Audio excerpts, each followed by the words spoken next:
Subscribe to our YouTube channel and press the bell icon to get the latest updates.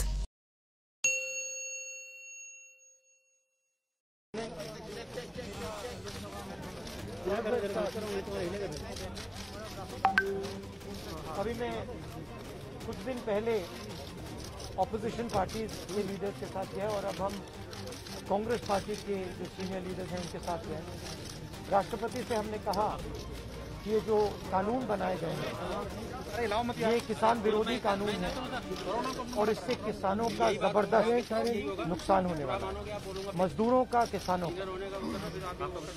सरकार ने कहा था कि ये कानून किसान के फायदे के हैं और देश को दिख रहा है कि किसान कानून के खिलाफ खड़ा हुआ है। और मैं प्रधानमंत्री जी से कहना चाहता हूं कि ये किसान हटेगा नहीं। प्रधानमंत्री को ये नहीं सोचना चाहिए कि किसान और मजदूर घर चले जाएंगे, नहीं जाएंगे जब तक ये कानून वापस नहीं लिया जाएगा। जॉइंट सेशन कीजिए और कानून को एकदम वापस लीजिए, क्योंकि किसान वापस नहीं जाने वाला है।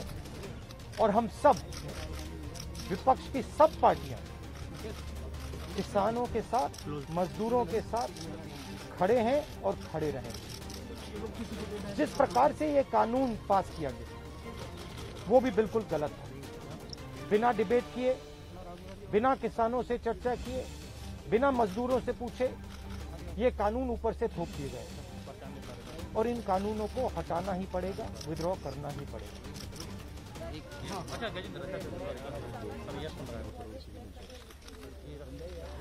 हम 3 लोग राष्ट्रपति के पास गए हैं, बट हम करोड़ों सिग्नेचर्स लेके कैमरा नीचे करो भाई। हम किसान की आवाज भाई कौन है ये? राष्ट्रपति जी को तक ले गए। क्या कर रहा है? सर्दी का मौसम है और पूरा देश देख रहा है कि किसान दुख में है, दर्द में है और मर भी रहे हैं।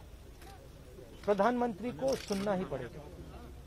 और मैं एडवांस में चीज बोल देता हूं। मैंने कोरोना के बारे में बोला था कि नुकसान होने जा रहा है। उस समय किसी ने नहीं बात सुनी और आज मैं फिर से बोल रहा हूं, किसान के सामने, मजदूर के सामने कोई भी शक्ति नहीं खड़ी हो सकती है। अगर प्रधानमंत्री जी ने कानून वापस नहीं लिए, सिर्फ बीजेपी को नहीं, सिर्फ आरएसएस को नहीं, देश को नुकसान होने जा रहा है। बार-बार बीजेपी की तरफ से कहा जा रहा है कि जो किसान बैठे हैं, ये नक्सल हैं, खालिस्तान हैं, विपक्ष इन्हें बरगला रहा है। इस तरह के आरोप लग रहे हैं। देखिए, बीजेपी नरेंद्र मोदी जी का एक ही लक्ष्य है और वो किसान समझ गया है, मजदूर समझ गया है। लक्ष्य है कि उनके आसपास जो 2, 3, 4 बड़े क्रोनी कैपिटलिस्ट हैं, उनके लिए पैसे बनाने का काम नरेंद्र मोदी जी करते हैं। जो भी नरेंद्र मोदी जी के खिलाफ खड़े होते हैं वो उनके बारे में कुछ ना कुछ गलत बोलते रहते हैं। किसान खड़े हो जाएंगे तो किसान को आतंकवादी बोलेंगे, मजदूर खड़े हो जाएंगे तो मजदूर को आतंकवादी बोलेंगे। एक दिन अगर मोहन भागवत खड़े हो गए तो कहेंगे ये भी आतंकवादी। मतलब जो भी नरेंद्र मोदी जी से सत्ता लेने की कोशिश करेगा वो आतंकवादी। और नरेंद्र मोदी किसके लिए काम कर रहे हैं वो मैंने आपको बता दिया। उनके 2-3 आसपास के क्रोनी कैपिटलिस्ट हैं जिनको वो पूरा का पूरा हिंदुस्तान पकड़ा है। ये रियलिटी है।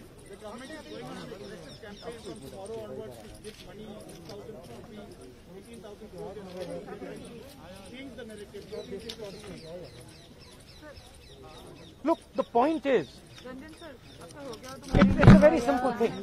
कसम से नहीं हुआ अभी। There are millions of people who live off our agricultural system. Large percentage of our people live off our agricultural system. These are laborers, they are farmers, they are small traders. These are these people. and they are the backbone of the country.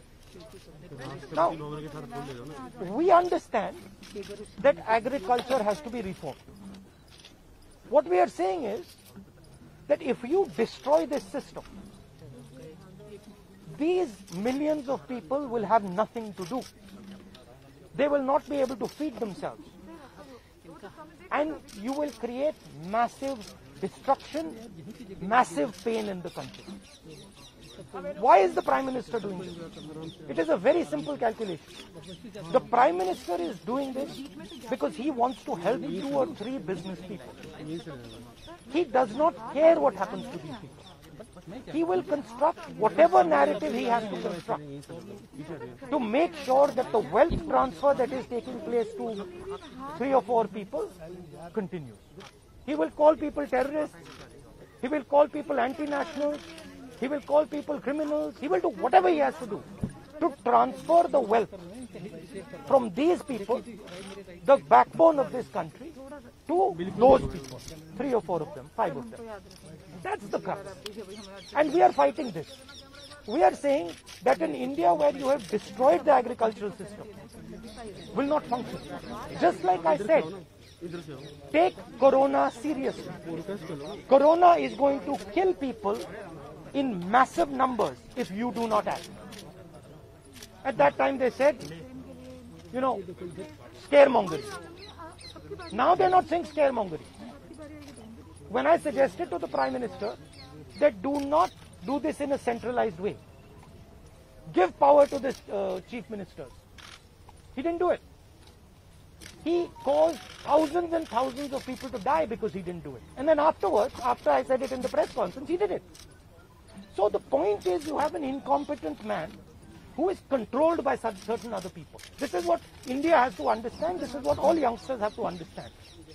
You have an incompetent man who doesn't understand anything, running a system on the behalf of 3 or 4 other people who understand everything. And their aim is to take huge amounts of money from the poor people of India and put it in their pocket. And that is what we are fighting. And frankly, it doesn't matter what you think right now, because all of you will face it. There's not going to be a single person in this country who's not going to face it. If you're a farmer, you will face it. You're a small businessman, you will face it. You're a journalist, you will face it. This is an assault on the idea of India. That is why we're standing here. That is why I've gone to the President. That is why we signed these forms. You posted a tweet about Wayanad yesterday about a family which was struggling while doing their farming. But there are several more instances like this. But the BJP is saying that this is just Punjab and farmers who are protesting here at the delegate. No other farmer in the country has a problem with that. That's just not true. That is just not true. We are not allowed to go out. We are not allowed to go out of the ICC office. The police stops us from going out. Why don't you let us go out? Why don't you let me go and tour in the states? See what happens. Every single farmer of this country, every single labor of this country stand up. But आप police लगवाते हो, हाथरस जाते हो, arrest करते हो, तो AIC से हमारे MP को बाहर नहीं निकलने देते हो, और फिर कहते हो कि भैया मतलब सब कुछ ठीक है. और Prime Minister needs to realize that there is a limit to this. आपने थोड़ा सा करना है, आपने 2-3 लोगों की मदद करनी है, थोड़ा सा करना है, आप कर सकते हो. बट जिस प्रकार से नरेंद्र मोदी कर रहे हैं, मैं फिर से दोहरा रहा हूं, हिंदुस्तान के किसी भी युवा को रोजगार नहीं मिलेगा. सारे छोटे बिजनेस, सारे मिडिल साइज बिजनेस खत्म हो जाएंगे. और दूसरी बात याद रखिए, जिस चीज को आप सब भूल गए हैं, चाइना बॉर्डर पे बैठा है. चाइना ने हिंदुस्तान की हजारों किलोमीटर जमीन छीन ली है. प्रधानमंत्री उनके बारे में क्यों नहीं कहते? उसके बारे में चुप क्यों है? तो मेरा कहना है कि पूरा का पूरा कॉम्बिनेशन बन रहा है. एक तरफ आप अपने सिस्टम को तोड़ रहे हो, आप अपने लोगों को लड़ा रहे हो, आप अपने किसान को मार रहे हो, मजदूर को मार रहे हो, और दूसरी तरफ बाहर से फोर्सेस देख रही हैं, कह रहे हैं कि बहुत अच्छा है, नरेंद्र मोदी हिंदुस्तान को कमजोर कर रहा है, और हमारे लिए अच्छी अपॉर्चुनिटी बनने जा रही है। मैं देश को बता रहा हूं, मैं वार्निंग दे रहा हूं कि आप देखिए क्या हो रहा है। और मैं आपको भी कह रहा हूं, प्रेस वालों को भी कह रहा हूं, मैं समझता हूं कि आपको सैलरी मिलती है और आपके लिए बहुत मुश्किल है, मैं समझता हूं बात, इसलिए आप नहीं कह पाते हो जो आपको कहना है। जी बिल्कुल ठीक है। मगर आपके देश को, हमारे देश को बहुत जबरदस्त नुकसान होने वाला है। बहुत डेंजरस रास्ते पर ये देश चल रहा है, ये मैंने कहना। कांग्रेस के नेताओं को डिटेन कर लिया गया है। आप लोग मार्च लेके यहाँ पर आ रहे थे, अभी जो है कांग्रेस तमाम एमपी को वो तो तरीका है इनका, तरीका है डिटेन करना, मारना पीटना, ये इनका तरीका है, बट हम नहीं करते। ये आप किस देश की बात कर रहे हो? ये कौन सी देश की बात कर रहे हो? डेमोक्रेसी या मतलब कौन से देश की बात कर रहे हो? इंडिया की बात कर रहे हो? इंडिया में कोई डेमोक्रेसी नहीं है। डेमोक्रेसी इंडिया में ये मतलब आपके इमेजिनेशन में हो सकती है, मगर रियलिटी में है नहीं। Thank you. गुलाम नबी कुछ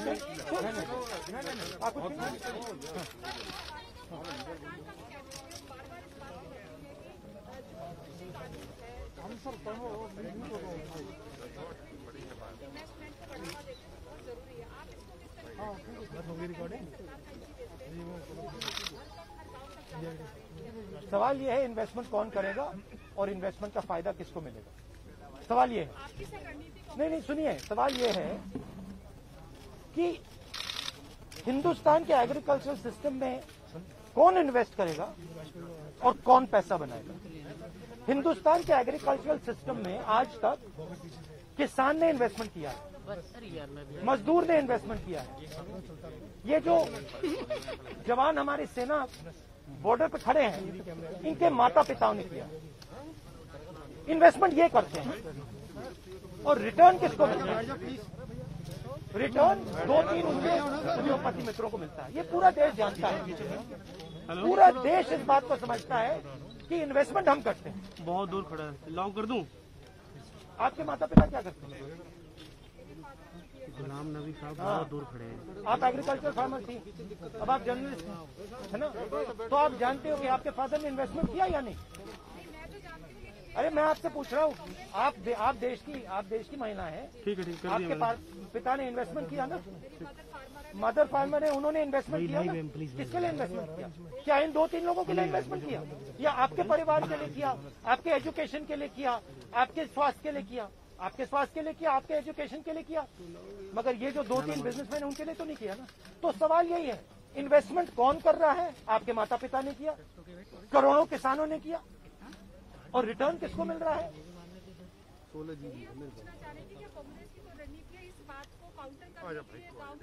काउंटर करने की जरूरत, काउंटर आप क्या बात कर रही है? काउंटर करने, आप क्या बात कर रही हैं काउंटर करने के? मतलब आपको ये नहीं मालूम कि अरे भाई आपको क्या, आप क्या हिंदुस्तान के किसान को बेवकूफ समझती हैं? तो फिर अगर आपको समझे तो उसको कैसे समझ नहीं है? अगर ये यहाँ पे लाखों लोग बैठे, हजारों लोग जो बैठे हैं दिल्ली के बाहर, क्या ये सुनिए, ये जो लाखों लोग आए, क्या ये मिठाई खाने आए? क्या इनको समझ नहीं क्या हो रहा है? इनको समझ नहीं क्या हो रहा है? इनको मालूम है, क्लियरली मालूम है, इनको मालूम है नरेंद्र मोदी चोरी कर रहा है। इनको मालूम है कि ये दिन भर इन्वेस्टमेंट करते हैं, 24 घंटा इन्वेस्टमेंट करते हैं, और उधर इन्वेस्टमेंट कहीं और जाता है, रिटर्न कहीं और जाता है। ले भाई, ले तेरा काम हो गया, बैठ रहे ना, जाने दो यार, लाइव है, बैठो, बैठ गया भाई, बैठ गया धोनी भाई।